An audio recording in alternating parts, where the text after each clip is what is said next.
Según informó The New York Times, Europa está presionando a Washington para que retome los contactos con Moscú sobre Ucrania, por temor a una oleada de ataques rusos este invierno. Y, básicamente, no solo están pidiendo a Washington que mantenga el contacto con Rusia. El otro punto es Francia, Alemania y Reino Unido. Están pidiendo a Washington que si ocurre algo, si hay algún tipo de negociación, quieren formar parte de esas negociaciones, porque temen que Estados Unidos decida, quizá, negociar por su cuenta, sin informarles de los detalles de las conversaciones. ¿Qué está pasando? ¿Y qué es lo que se teme del invierno para que haya tanta preocupación?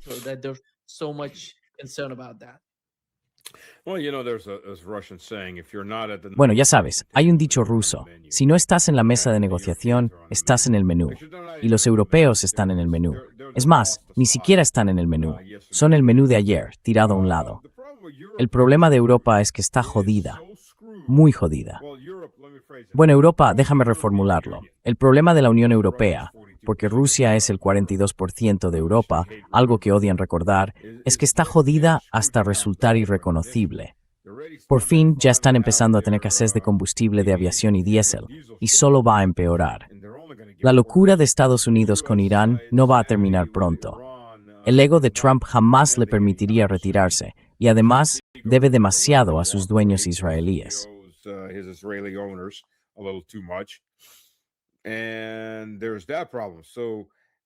Y ahí está el problema. Aunque lo abran mañana, ya tienen unos déficits enormes durante estos últimos 5 meses por petróleo que nunca ha llegado al mercado. Va a haber consecuencias, hagas lo que hagas. Pero aquí hay otro problema. No es que los europeos hayan decidido de repente, oye, queremos ser amigos de Rusia, o desprecian a Rusia tanto como siempre la han despreciado. Quieren devorarla viva. Pero solo han caído en la cuenta de que quizá no vivan lo suficiente para lograrlo. Porque primero, se sumaron a sus 40 días de... Bueno, en realidad fueron Rubio y Trump. Y los eurovasallos simplemente fueron detrás, dando saltitos, con la emoción y el entusiasmo de 40 días de ataques intensos contra Rusia. Le romperemos la espalda a Rusia.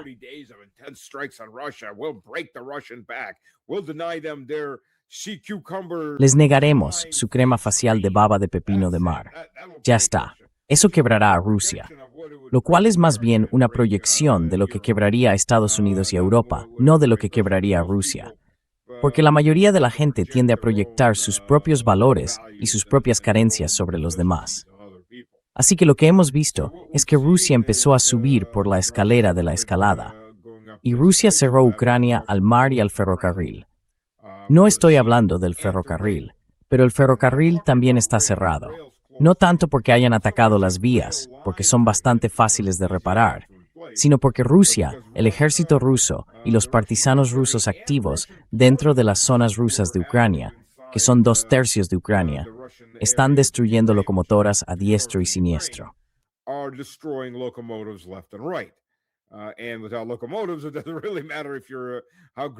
Y sin locomotoras, da igual lo bueno que sea tu sistema ferroviario. No se mueve nada. Y aquí está el problema. Ucrania ya no solo puede sacar equipo militar, sino también meterlo, porque Ucrania es uno de los mayores centros mundiales del mercado negro de equipo militar. Y créanme, el Pentágono lo sabe y está ganando dinero con ello. Pero Ucrania sigue necesitando exportar su grano, y la mayor parte de ese grano iba a Europa. Y Europa, por su estupidez interminable, está a punto de enfrentarse, al menos las clases bajas, a una hambruna en el sentido más literal. La previsión de la cosecha en la Europa no rusa, para este año, es un 40% inferior a la del año pasado.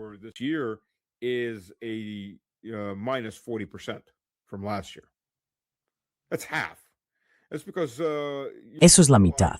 Y es porque, ya sabes, los fertilizantes se han triplicado de precio, y los agricultores europeos no pueden permitirse comprarlos. Además, la Unión Europea, los degenerados satánicos de Epstein que dirigen la Unión Europea, y la mayoría de los países europeos están en guerra con sus agricultores. Literalmente. Quiero decir, miren los Países Bajos. Intentan destruir las granjas de la gente. Y cuando eso provocó muchas protestas, decidieron, vale, pues para salvar el medio ambiente, tienes que darles pastillas a tus vacas para que no se tiren pedos. Y de paso, resulta que también mataron a las vacas. Y si no lo haces, vas a la cárcel. Y de todos modos te quitamos la granja. Así que te arruinan de una forma o de otra.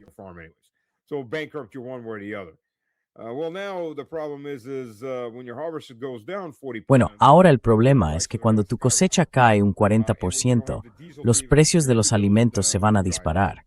Y cuando ni siquiera tienes diésel para distribuir esos alimentos, empiezas a tener problemas muy serios.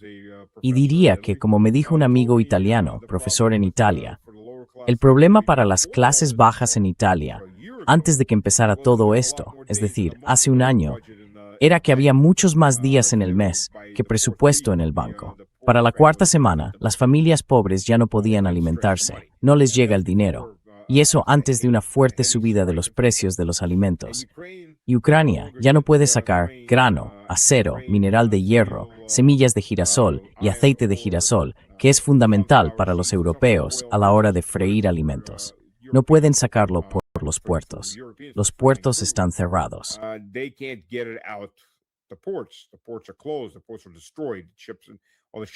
Los puertos están destruidos. Están atacando a todos los barcos, tanto al entrar como al salir, y el ferrocarril ya está descartado. Entonces, ¿qué les queda? Camiones. Y en el mejor de los casos, se calcula que pueden transportar en camiones quizá un 5 o un 6% de la cosecha ucraniana. Porque, por cierto, también están destruyendo las gasolineras, por distintos motivos, pero lo están haciendo. Así que eso lo limita, y solo se puede sacar esa cantidad. De modo que ahora los ucranianos están básicamente jodidos. Y la consecuencia es que toda Europa está jodida, salvo Rusia. Rusia consigue sacar 2 cosechas. Sé que para la mayoría de los occidentales, y especialmente para los estadounidenses, será una sorpresa. Rusia cultiva casi el doble de trigo que Estados Unidos, y utiliza como una quinta parte de los fertilizantes que usa el resto del mundo, gracias a sus tierras negras. Pues bien, la primera cosecha que llegó fue una cosecha récord.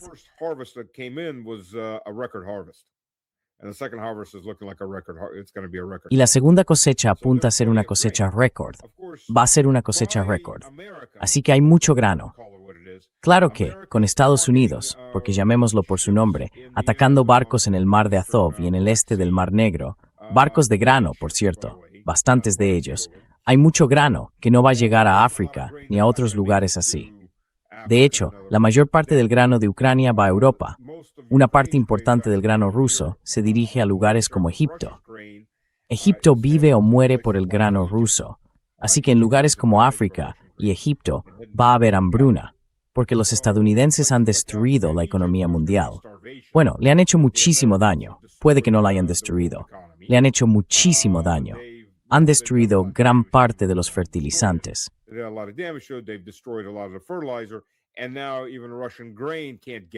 Y ahora, ni siquiera el grano ruso puede salir, porque los estadounidenses pretenden asesinar en masa a una gran parte de la población mundial mediante el hambre. Quiero decir, este es el régimen psicopático y caníbal que está en Washington. Y eso es a lo que nos enfrentamos. Irán recibirá grano ruso porque está el Caspio.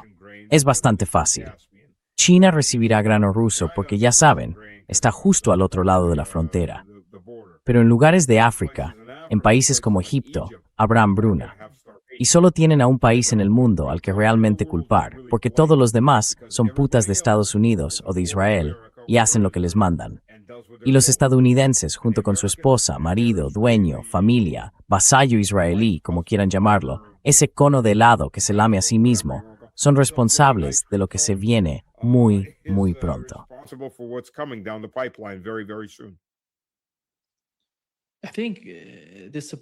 Creo que las líneas de suministro hacia África están sometidas ahora mismo a muchísima presión, no solo por Rusia, sino también por Asia Occidental. Los dos casos se están juntando y están generando mucha presión. No lo sé. ¿Cuál es su opinión sobre lo que podría ocurrir en África en un futuro próximo si estas dos guerras continúan?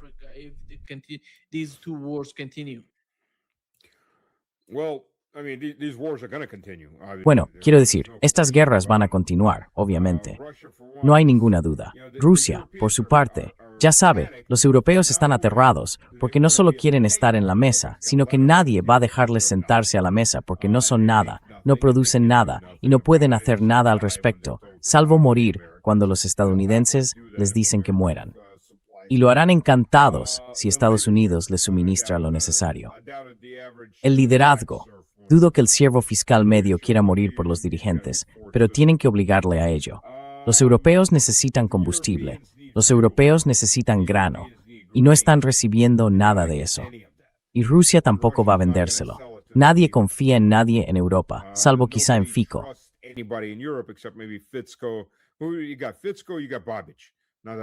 Tienes a Fico, tienes a Babiš. Ni Fico ni Babiš son actores importantes.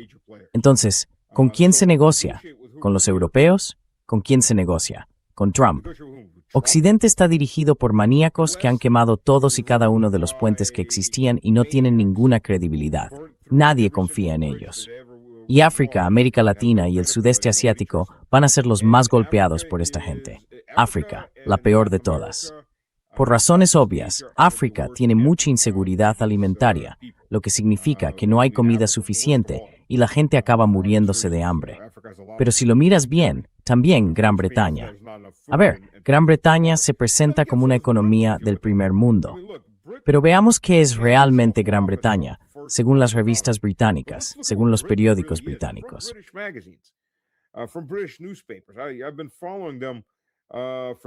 Llevo años siguiéndolos.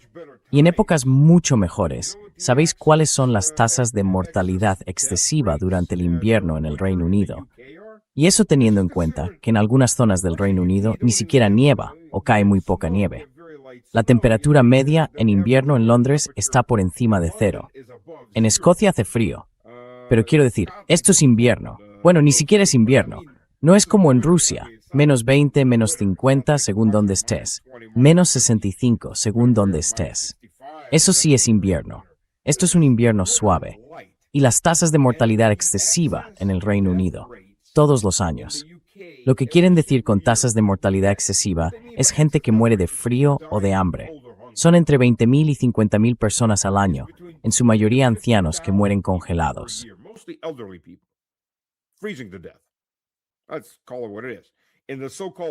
Llamémoslo por su nombre. En la llamada nación del primer mundo, no pueden evitar que su gente muera.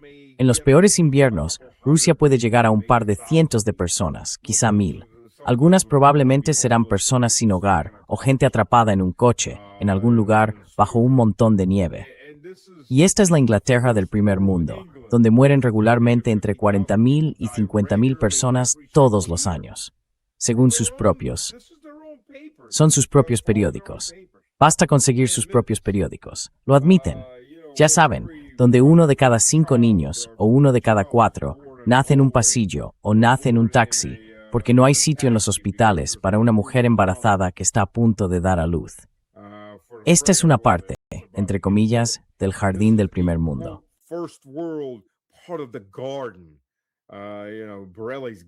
Ya sabes, el jardín de Borrell. Me alegro de vivir en la jungla. Es lo único que puedo decir. Probablemente no vaya a morir congelado. Voy a morir de hambre. Y si mi mujer estuviera dando a luz ahora mismo, estamos bastante seguros, como ya ha ocurrido antes, de que estaríamos en un hospital, no en el pasillo de un hospital, ni en un taxi, yendo de hospital en hospital, intentando encontrar una cama libre. Así que son paranoicos. Pero sí, África está en una situación horrible. Lo siento muchísimo por esta gente. No es culpa suya que una vez más los europeos y sus descendientes estén siendo parásitos de la humanidad. Una vez más, no pueden evitarlo. Y ahora continentes enteros van a pagar por ello.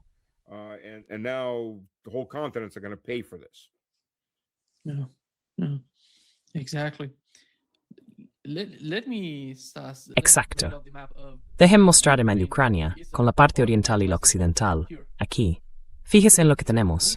Rusia mantiene aquí el bloqueo sobre Odessa y Mykolaiv. Odessa here and Nikolaev. Right. Nikolaev is not. Claro. Bueno, no, Mykolaiv no es un puerto propiamente dicho. Está en el río, pero de todas formas no pueden sacar nada porque tienen que bajar por él.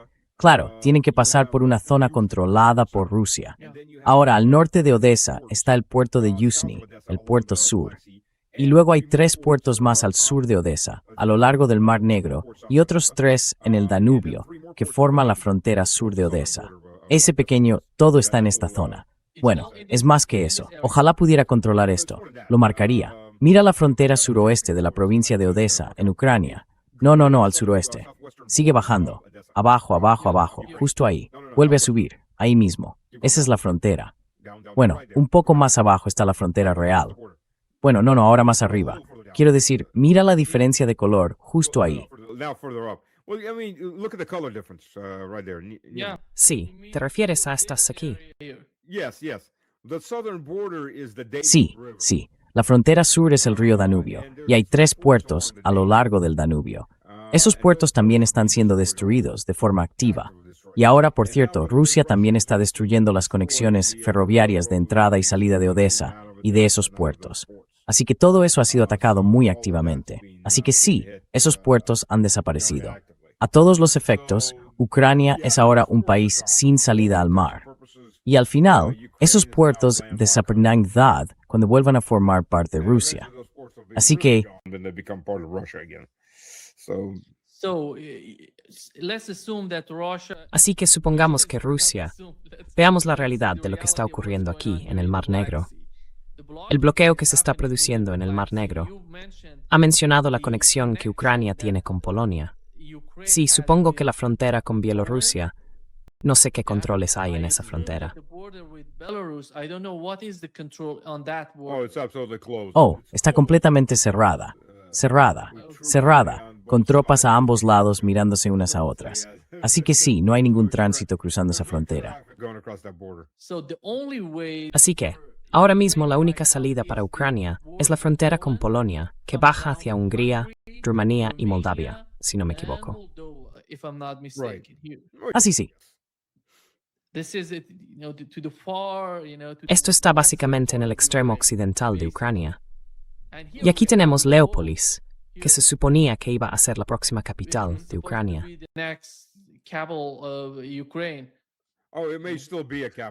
Puede que siga siendo la capital de Ucrania, al menos durante un tiempo, después de que caiga Kiev. Sí, probablemente evacuarán allí. La gran pregunta es si los polacos les permitirán conservar Leópolis o no. Entonces, si tuviera que decir cuál es la frontera más importante en lo que respecta al suministro a Ucrania, ¿cuál sería? ¿La de Rumanía? ¿La de Polonia?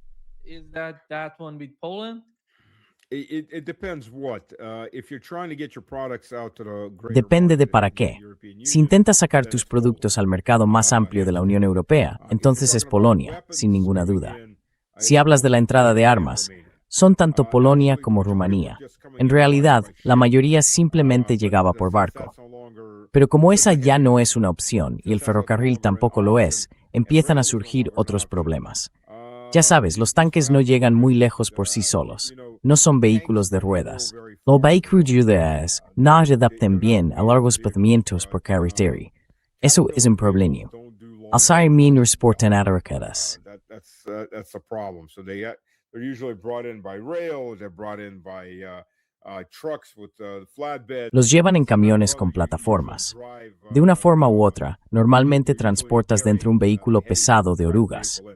Además, los vehículos pesados de orugas suelen destrozar bastante las carreteras, a menos que la vía esté realmente reforzada para soportar ese tipo de peso. Quiero decir, incluso un tanque soviético, o ruso, entre comillas, ligero, un T-90, como tanque de combate medio, está en el lado más ligero. Aún así, pesa más de 40 toneladas, así que el asfalto va a quedar bastante destrozado, salvo que tenga debajo una base de hormigón sólida. Ese es un gran problema. Así que sí, introducir ese equipo se vuelve más difícil.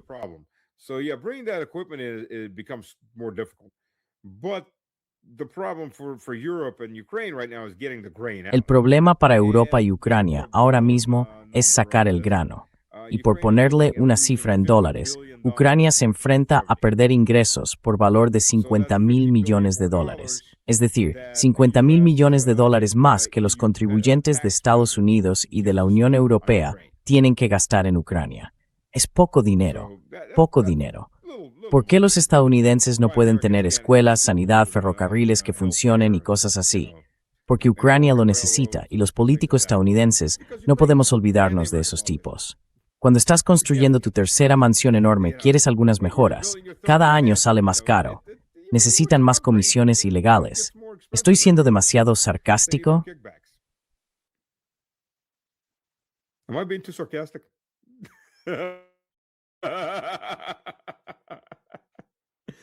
You're It silent. was sarcastic, yeah. Te silencian.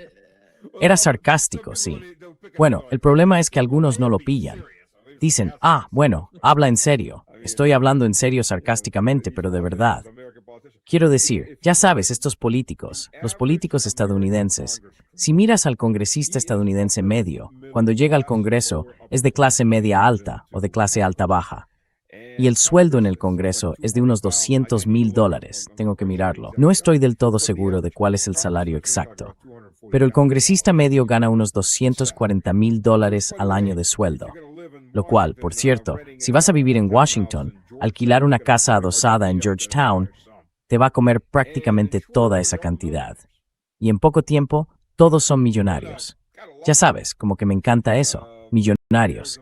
Y más aún el sistema estadounidense. The American system.